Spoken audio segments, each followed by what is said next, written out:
درود بر بانو زلیخا. درود خدایان بر شما باد. توانستید یوزارسیف را وادار به اطاعت کنید؟ خیلی بانوی من، او اصلاح پذیر و اهل اطاعت نیست.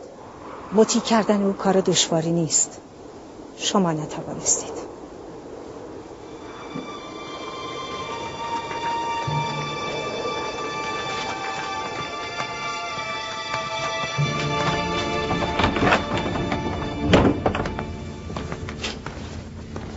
من این غلام عبرانی را به زندان انداختم که او را در قل و زنجیر کرده گرسنه و تشنه نگهداری تا تنبیه شود،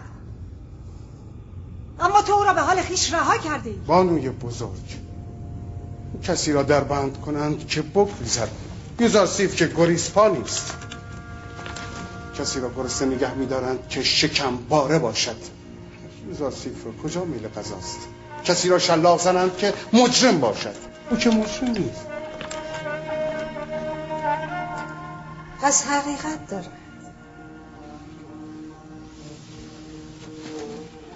یوزارسیف همه شما را مجذوب خویش کرده است.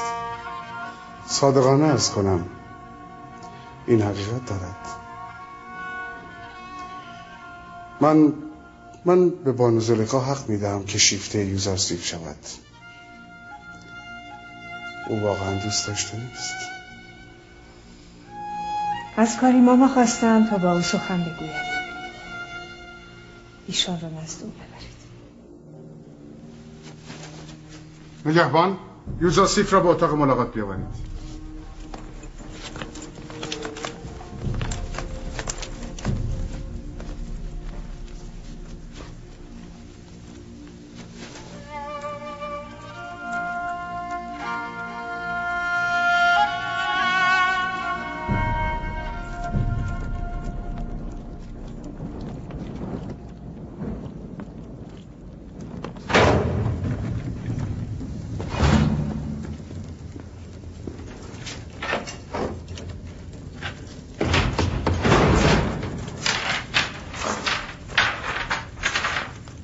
ما را تنها بگذارید.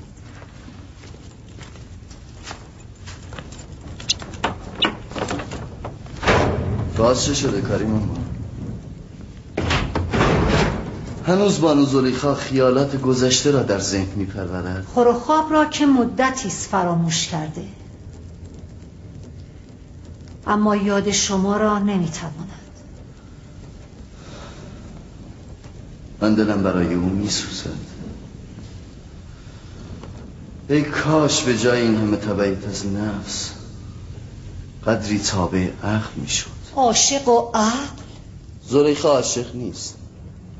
هوس را به خطا عشق تصور نکنید. عشق مقدس است و در دلهای آلوده آشیان نمیگیرد. تو بانو زلیخا را آلوده میخوانی؟ به خدایان سوگند اگر او اجازه میداد تو را در زیر شکنجه وادار به تسلیم میکردم، اما چه کنم که زلیخا مانع می شود. زلیخا می داند که یوزارسیف تسلیم شدنی نیست. به همین دلیل به شما اجازه تندخویی نمی دهد.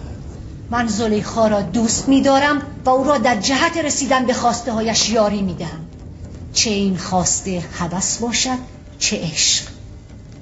من خواستار آزادی تو نیستم، اما زلیخا هست. من به خاطر زلیخا به اینجا آمدم تا راه آزادی را به تو نشان دهم. شما چقدر زلیخا را دوست دارید؟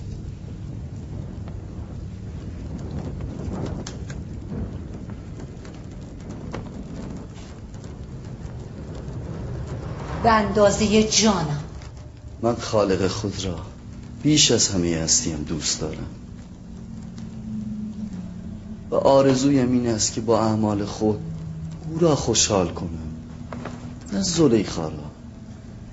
من به تو قول می دهم اگر از زلیخا اطاعت کنی و خواستش را اجابت کنی بیدرنگ آزاد خواهی شد. به زلیخا بگو یوزارسیف آزادی را به قیمت آلودگی و گناه نمی خواهد. بهتر از او هم روح خود را به شیطان نفروشد. آیا در میان زنان مصر وفای به همسر و پاک دامنی جایی ندارد؟ علیرغم همه علاقه‌ای که به زلیخا دارم باید اقرار کنم که او زن بدی است. چگونه میتواند با وجود پوتیفار بزرگ و صاحب مقام به دنبال مرد دیگری چون تو باشد؟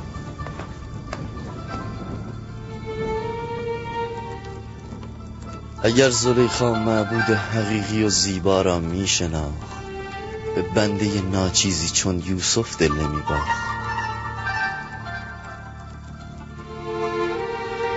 خداوندا، زلیخا را از تاریکی زندان درونش نجات داده و قلب او را به نور ایمان روشن کرده.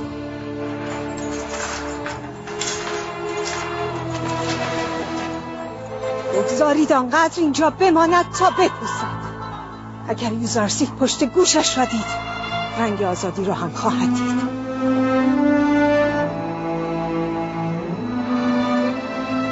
حرکت کنید.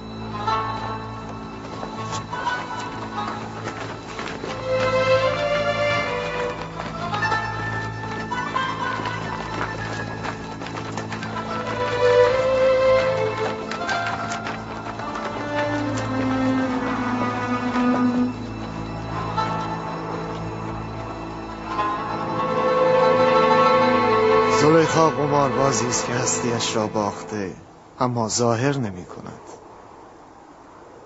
او می خواهد خود را سنگدل نشان دهد، اما نمی تواند.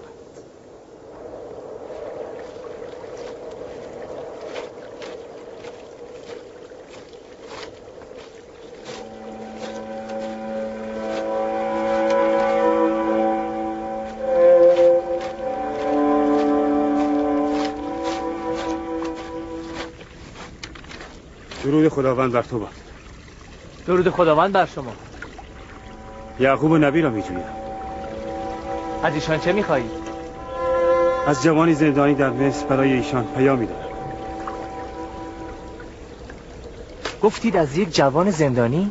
آری. با من بیاید.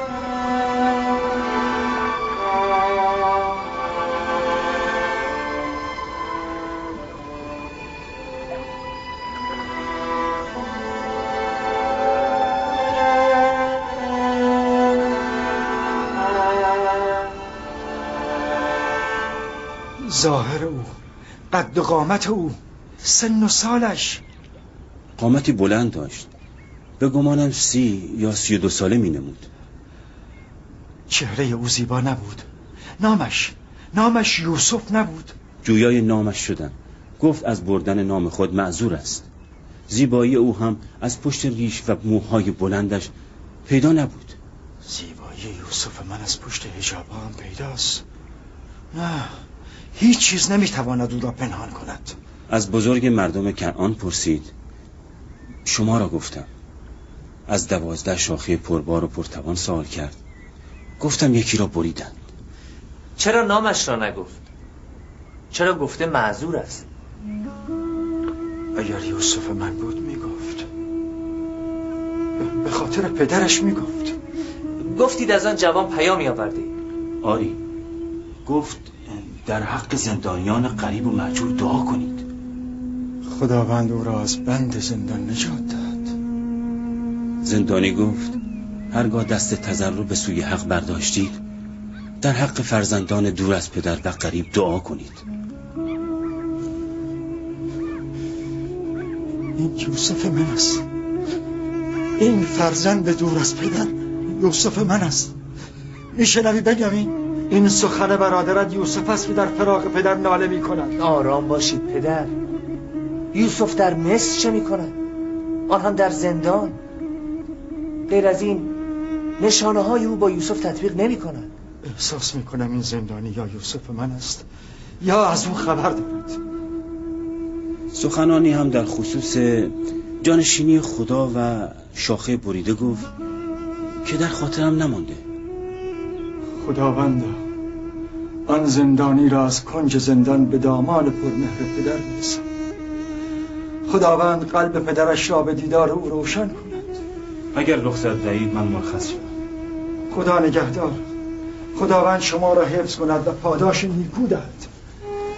امیدوارم که این چشم‌ها یوسف مرا دیده باشند. امیدوارم. خدا نگهدار. خدا نگهدار.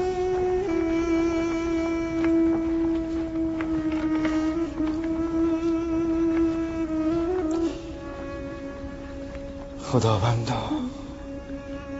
حاجت آن زندانی ملتمس دعای مصری را برآور. عالی جناب فرمانده تاکلو.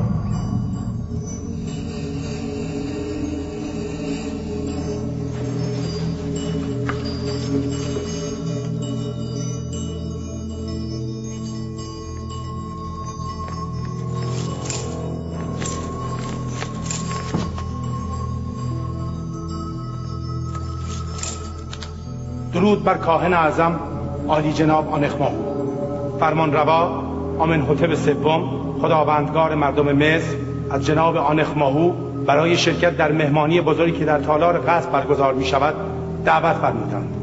امید است کاهن اعظم این مهمانی را با حضور خیش مزین فرمایند.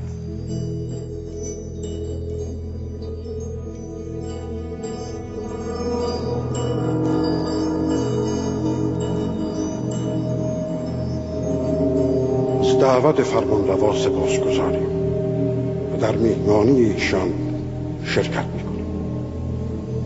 میتوانی بروی.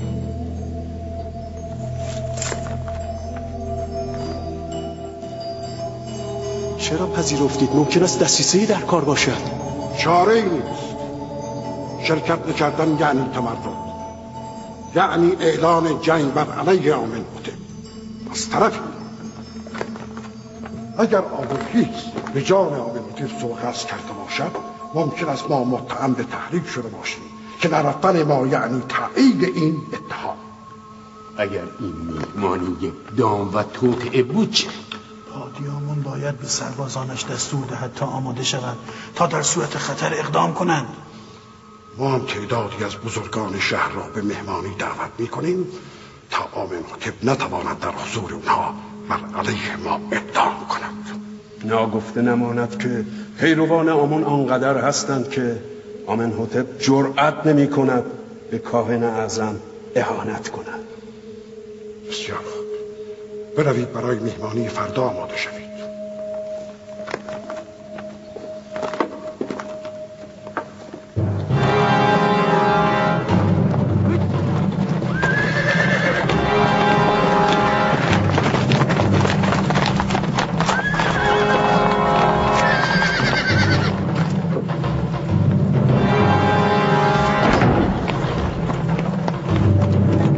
درود بر عالی جناب پرمها. سپاسگزارم. ما برای بردن آپوفیس، ایناروس و کیمونی کاهن آمدیم. بسیار خوب عالی جناب، منتظر باشید.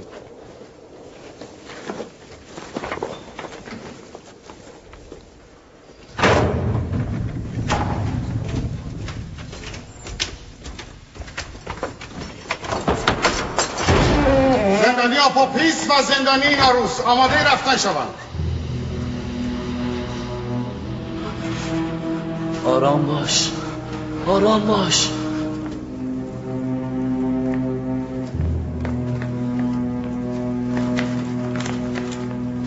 باید برای محاکمه نزد آمنحتب بروید. آپوفیس، آپوفیس، خدایی که ایمان آورده ای توکل کن و به هرچه او اراده کرده راضی باش. اگر در این دنیا بودی که باز یکدیگر را ملاقات میکنیم و اگر رفتی بدان ما هم به زودی به تو ملحق میشویم. امروز روز سوم است.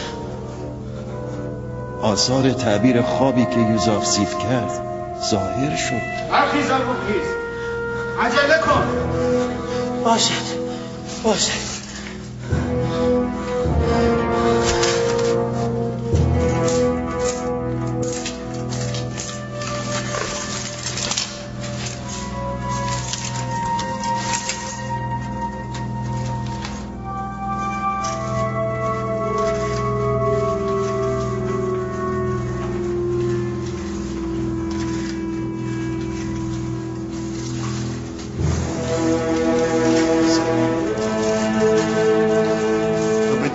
خالق خودی.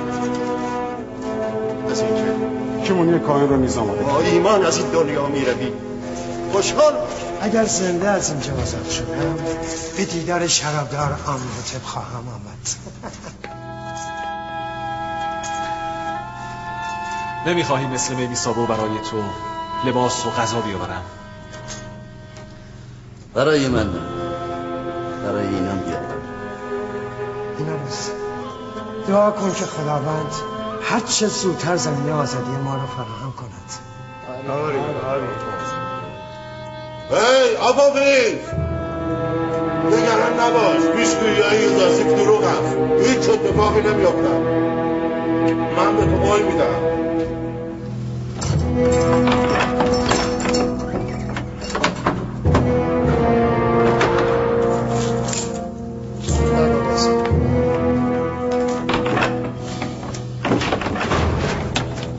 کیمونی کاهن بیرون، وقت رفتن است.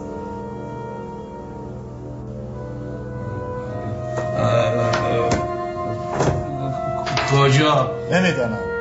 سواران قصر آمن‌هوتپ برای بردن تو آمدند. او را قل زنجیر کن.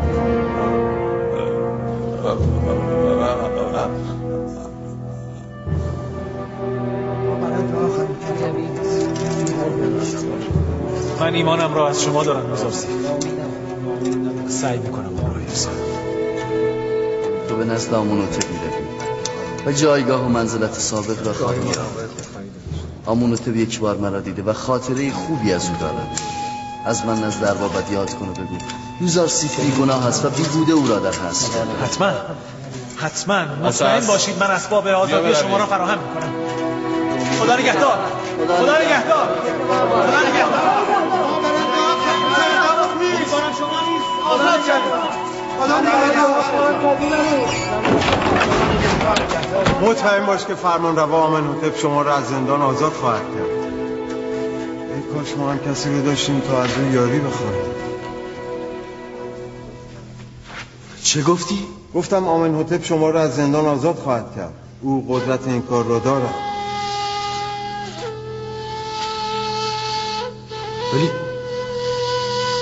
ولی من قدرتمندتر از آمن‌هوتپ را میشناسم. چرا به اون نگفتم؟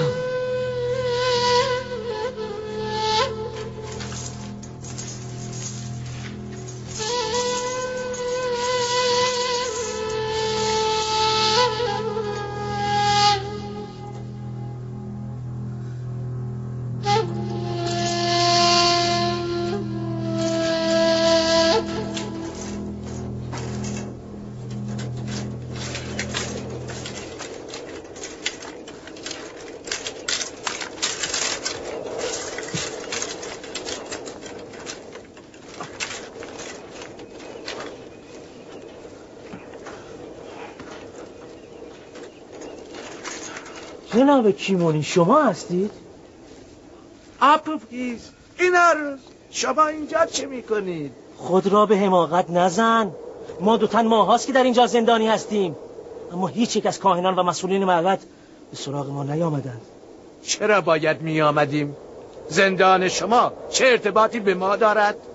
خیلی پستید. ما به خاطر شما در زندانیم. اگر دستهایم بسته نبود دندانهایت را خرد میکردم تا بفهمید چرا باید به سراغ ما در زندان میآمدی. رذل کثیف. چهره آنها را بپوشانید، نباید شناخته شوند.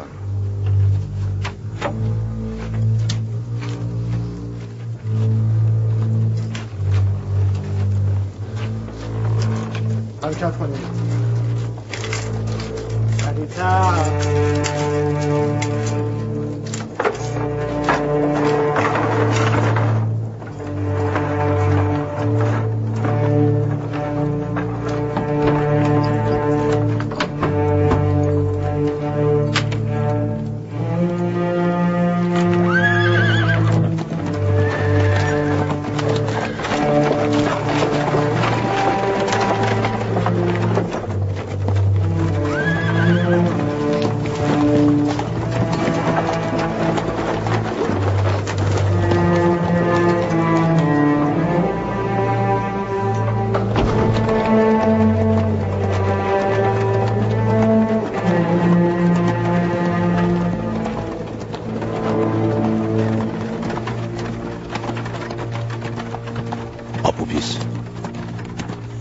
آپوپیس آیا تا به حال سخنی گفته ای؟ نتوانستم شکنجه را تحمل کنم. همه چیز را گفتم. به نابودی بستگان، همسر و فرزندانت فکر نکردی؟ شلاق و شکنجه هر فکری از سر آدم بیرون میکنه. در حال کار از کار گذشته. میدانم که شما تهدید خود را عملی نخواهید کرد. هنوز دیر نشده. این کار کن. یعنی بدان که معبد انتقام سختی از تو خواهد گرفت. اقرار کرده نزد همه. انکار فایده نداره. بگو اقرار در اثر شکنجه بوده. از ترس جان اقرار کرده ای. بوتیفار آنقدرها هم ساده نیست. نمیپذیرد. چاره ای نیست. اگر این کار نکنی تمام بستگان و پیشانت را از ترس خواهی کرد. ببندید دهنتان را. شاطر!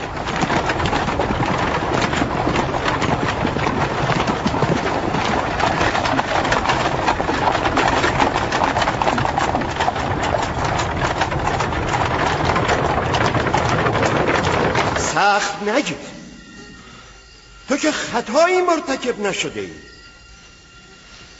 خداوند اینجا حاضر و ناظر بود و من از این عروس خواستم که از من نزد آمنحتب یاد کنم. اگر آمنحتب بداند که تو بیگناهی و در جهت نجات تو اقدام کند عیب است. اگر من دیگران را دلگرم به عنایت خداوند توانا کنم اما خود به مساعدت غیر دلگرم باشم عیب نیست. یعنی غفلت.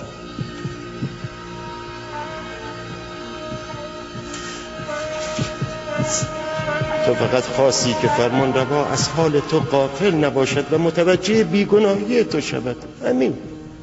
آنجا که خداوند ناظر و متوجه بیگناهی من است چه نیاز به توجه غیر؟ من از خداوند پوزش می‌طلبم، توبه می‌کنم. اشتباه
هر آنچه از خلایق طلب می‌کنید جمله یک جان از اوست.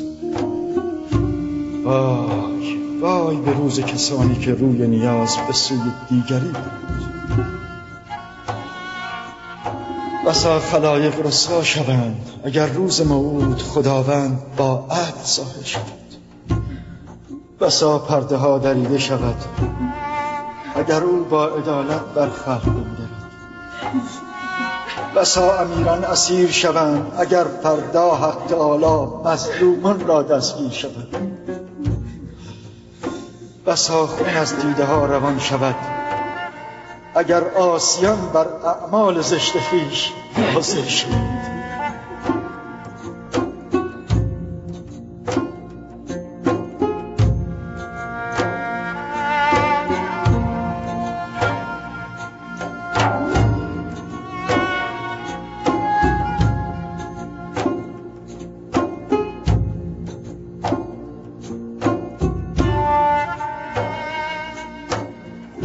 آمده ای که مرا به مجازات خطایم آگاه کنی. آرام باش یوسف، این همه خود را رنج مده. من به خطای خود آگاه و خود را نخواهم بخشید. همین آگاهی عنایت حضرت دوست در حق یوسف است. همین عنایات بی انتهاست که یوسف را شرمنده کرده است. چه کس مرا عزیز پدر و دیگران قرار داد؟ خداوندی که عزت و ذلت در ید قدرت اوست. چه کسی مرا در قصر عزیز مصر غرق ناز و نعمت کرد؟ خداوندی که همه نعمات از فیض وجود اوست. چه کس مرا از دام زلیخا و دیگر زنان مصر نجات داد؟ خداوندی که بندگان مؤمن را از عمل سوء و فحشا باز می‌دارد. پس چرا در محضر خدایی که همیشه مرا به یاد دارد غیر خدا را یاد کردم؟ در ازای این خطا یوسف نباید که خون گریه کند، نباید موی بکند و روی بخراشد. خطا کردم، اشتباه کردم، از خداوند بزرگ عذر تقصیر می‌طلبم. اگر یوسف به خطای خویش واقف نمی‌گشت و این گونه عذر تقصیر به پیشگاه حضرت دوست نمی‌برد، مطرود درگاه حق می‌گشت و از مقام نبوت عزل می‌گردید. مقدر این بود که یوسف 1 سال در زندان بماند، اما اکنون 7 سال دیگر بر این زمان افزوده شد تا هم یوسف خطای خود را جبران کند و هم هدایت مردمان زندان را بر عهده بگیرد. یوسف در آینده نیازمند یاران بسیاری است.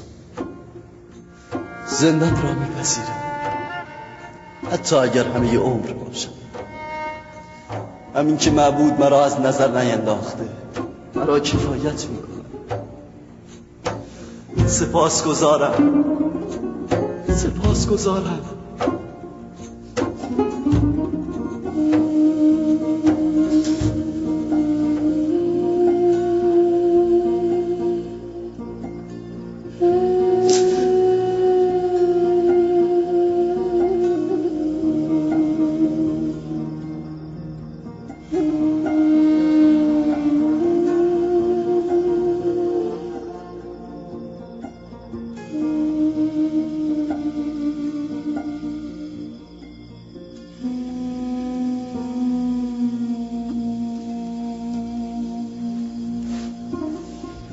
مرا ببخشید، خوابتان را شفتم.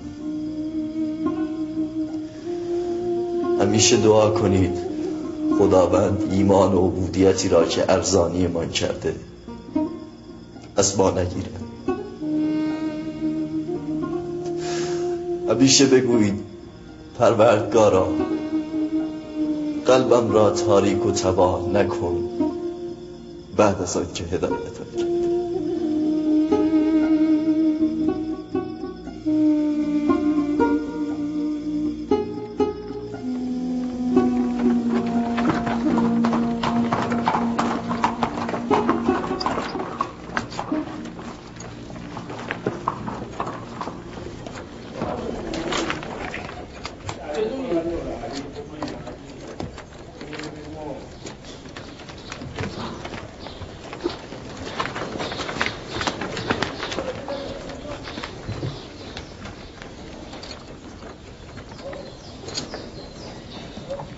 برای مقابله با خطرات احتمالی تدابیر لازم را اندیشیدی؟ بله عالی جناب. سربازان و برده ها مسلح هستند. تعدادی وقتی سربازم در بین مردم مسلح هستم. گفتم اگر خبری شد حمله کنم. سعی کن بر خود مسلط باشی، بیهوده خشمگین نشوی.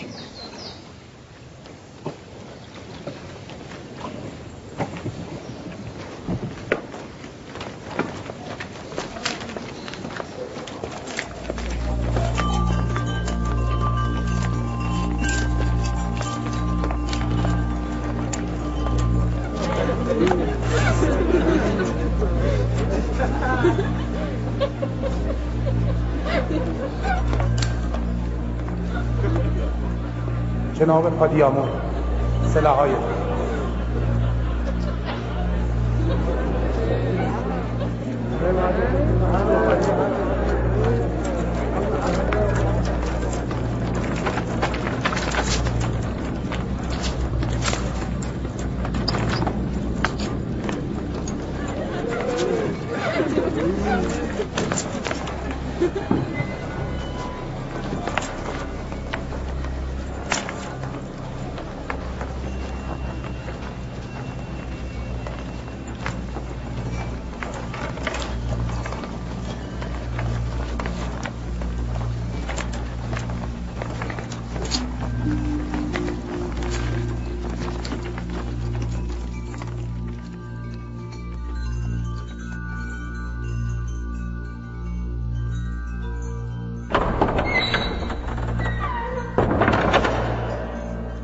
فرمان روای سرزمین مصر خدایگان آمنوتب سوم وارد می شود.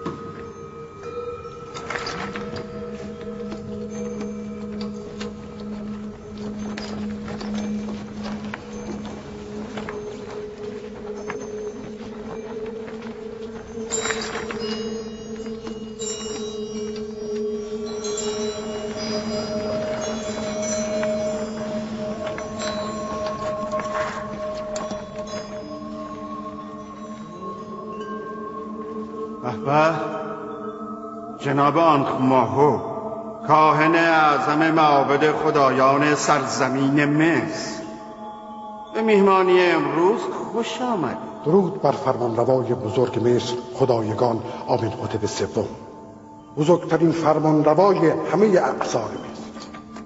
آیا به راستی جناب آنخماهو القابی را که به کار میبرند قبول هم دارند؟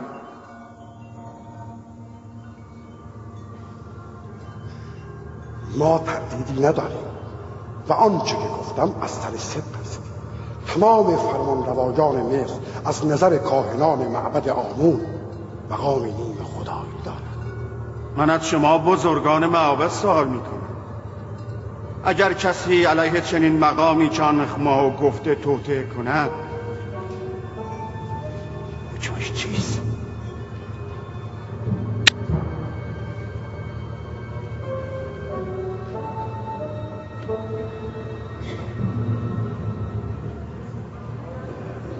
ما چنین گمان میکنیم که نمامی بدخواهان ذهن جناب فرمانروا را نسبت به ارباب معابد مغشوش کرده است. ولی جناب فرمانروا مطمئن باشند که بدگویی خبرچینان نمیتواند از ارادت ما نسبت به فرمانروا بکاهد، هرچند که خاطر عزیزشان از ما مکدر شده باشد.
امروز در حضور اشراف و بزرگان مصر نمایشی اجرا خواهد شد که قهرمانان اصلی آن جنابان آنخ ماهو، هادیامون، آپوپیس و ایناروس می باشد. خب جناب آنخ ماهو، آیا اینان را می شناسید؟ بله، اگر اشتباه نکرده باشم اینان سفره‌دار و شرابدار جناب آمن‌هوتپ هستند. آیا رابطه این دو با معبد را آشکار می کنید؟ یا از آنان بخواهم که همه چیز را برملا کنند؟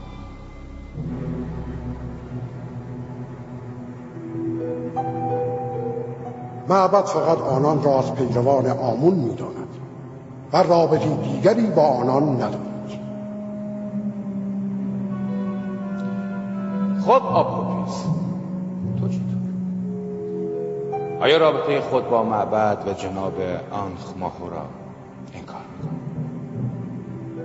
من نمیدانم جناب پوتیفار از کدام رابطه سخن میگویند. از رابطه با آنخ ماهو، از دسیسه‌ای که بر علیه جان آمن‌هوتپ صورت گرفته بود بگویید.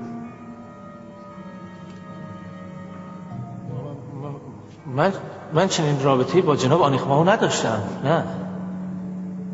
اما تو در حضور مأموران زندان اقرار کردی که آنخ ماهو به تو 1000 سکه طلا داده تا زهر در جامعه فرمانروا بریزی. چند تن شاهد این اقرار بودند. من انکار نمی‌کنم، هرگز. اما آن اقرار از ترس جان و خلاصی از شکنجه بود. سوء قصد به جان عالی جناب فرمانروا را چه میگویی؟ چرا چنین کاری را کردی؟ ربطی به جناب آنخ ماهو و کاهنان معبد ندارد. یک روز فرمانروا از خانسالاری من ایراد گرفتند و خشمگین شدند. ترسیدم که به بهانه قصد جان من کنند. از این رو من هم تصمیم گرفتم که پیش دستی کنم. میدانی مجازات کسی که به جان فرمانروا سوء قصد کند مرگ است؟ بهتر نیست که عاملان اصلی را نیز معرفی کنید تا به سزای عملشان برسند.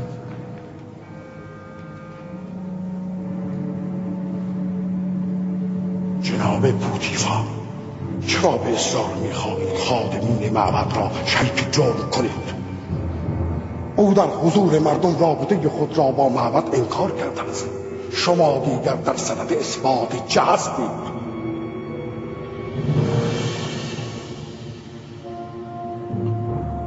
شما خیلی هم آسوده خاطر نباشید، چون هنوز نمایش ادامه دارد.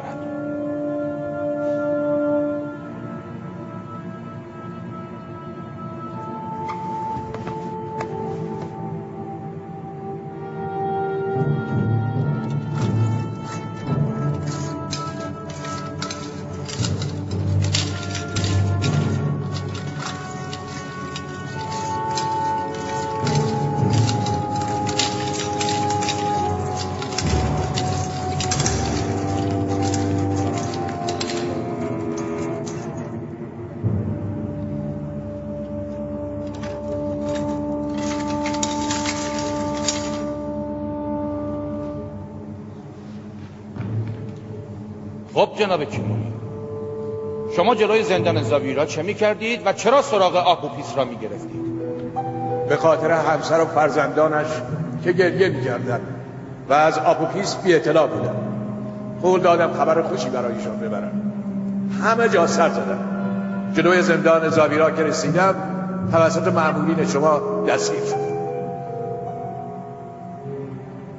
ولی آپوپیس پیشتر در زندان اقرار کرده که توسط شما نزد آنخ ماهو رفته و برای کشتن فرمانروا تکمیل شده است. اقرار تحت شکنجه هیچ ارزشی ندارد جناب هورنمو.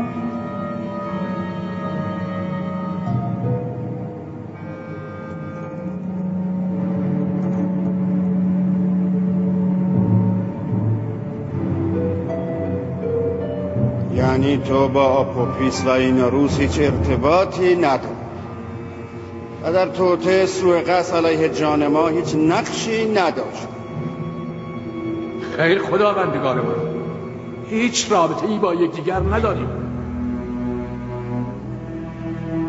و تو آپوپیس هیچ ارتباطی با کیمونی و آنخماهو نداشتی؟ نه عالی جناب، من با کیمونی و جناب آنخماهو هیچ رابطه‌ای نداشتم. و نقشه سوء قصد جان مرا خودت با اینا روز کشید؟ نه عالی جناب، نه، من از این ماجرا بیخبر بودم. راست میگوید عالی جناب، او از این ماجرا بیخبر بود. اما این نقشه را من کشیدم. من از او خواستم که با من همکاری کند، اما نکرد و به شما خبر داد.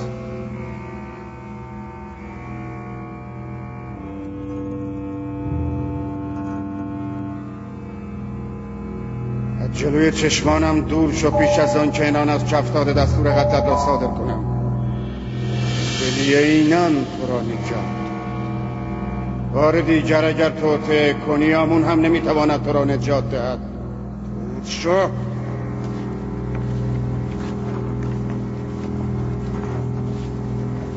این خیانت به خدایان خادمین معبد است. اینها کافرند و آمون اهانت میکنند. این اهانت را بی پاسخ نمیماند. تو ابله جان خود را فدای آنخماهو و دیگران کردی. اگر حقیقت را گفته بودی اکنون نجات می‌یافتی. من جان خود را فدای خانواده و بستگانم کردم.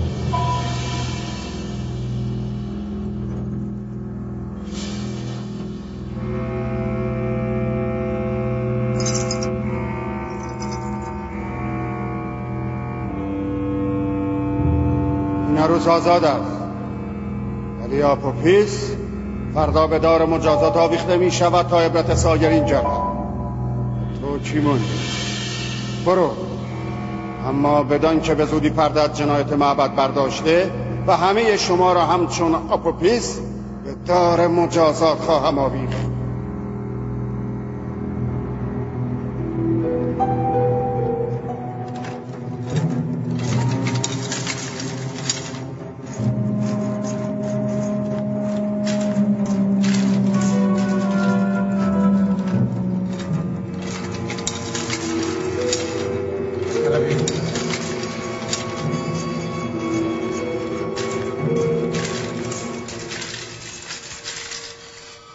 نمایش تمام شد.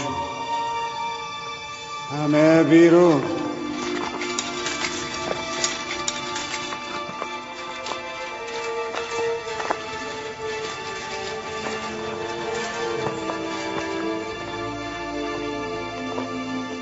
بیرون. نمایش با شکست آمنهوتپ و پیروزی کاهنان به پایان رسید. همه بیرون.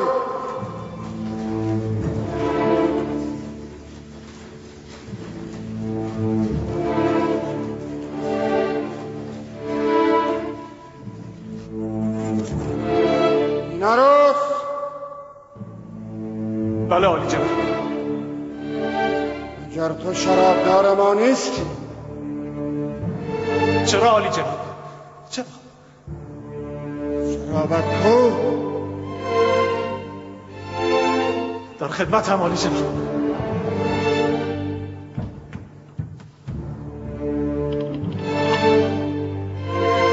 این افتضاح امشب تقصیر شما جناب پوتین. وزیر با تدبیر و حکیم ما جرم به این روشنی را نتوانست به اثبات برساند.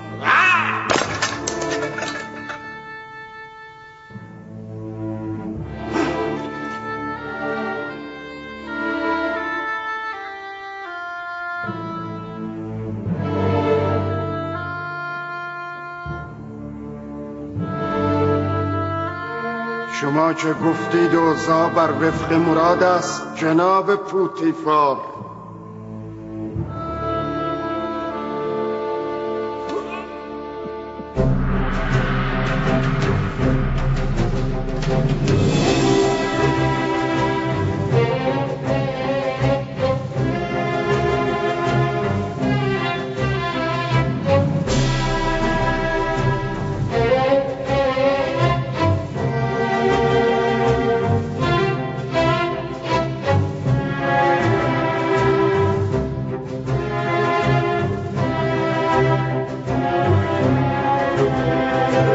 کنم.